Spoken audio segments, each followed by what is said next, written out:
Battery का backup test आप boss tester 7G से कैसे निकाल सकते हैं वो हम इस वीडियो में देखेंगे। तो हमने यहाँ पे एक 150Ah की बैटरी कनेक्ट की है बॉस टेस्टर 7G के साथ। यहाँ पे बैटरी टेस्टिंग के लिए रेडी है, मैसेज शो हो रहा है रेडी करके। तो हम यहाँ पे अभी टेस्ट टाइप सिलेक्ट कर लेते हैं, battery backup test CW constant voltage वाला हम टेस्ट करेंगे। उसके बाद एक बार नेक्स्ट बटन प्रेस करना है आपको यहाँ पे AH कैपेसिटी सेट करनी पड़ेगी। हमने 150Ah की बैटरी कनेक्ट की है तो मैं यहाँ पे 150Ah सेट कर रहा हूँ।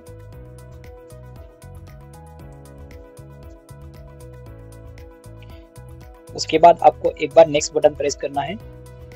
दोस्तों यहाँ पे आपको लोड सेट करना पड़ेगा, कितने वाट का आपको लोड डालना है बैटरी के ऊपर। यहाँ पे 50 वाट से लेके 400 वाट तक आप सेटिंग कर सकते हैं।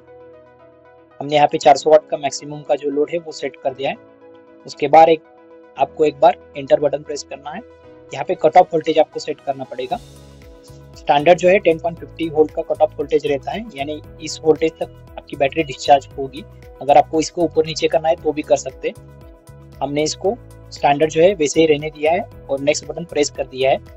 तो दोस्तों यहाँ पे आप देख सकते हैं टेस्ट ऑन हो चुकी है, 400 वाट का लोड ऑन हो चुका है। ड्यूरेशन यहाँ पे अभी जो 00 दिखा रहा है वहाँ पे टाइमर चलता रहेगा। जैसे ही टाइम बीतता जाएगा 1 मिनट 2 मिनट या 1 घंटा 2 घंटा, तो यहाँ पे ड्यूरेशन में काउंट बढ़ता जाएगा। तो वीडियो काफ़ी लंबा हो जाएगा, इसलिए हमने यहाँ पे ये मैन्युअली टेस्ट रोक दी है।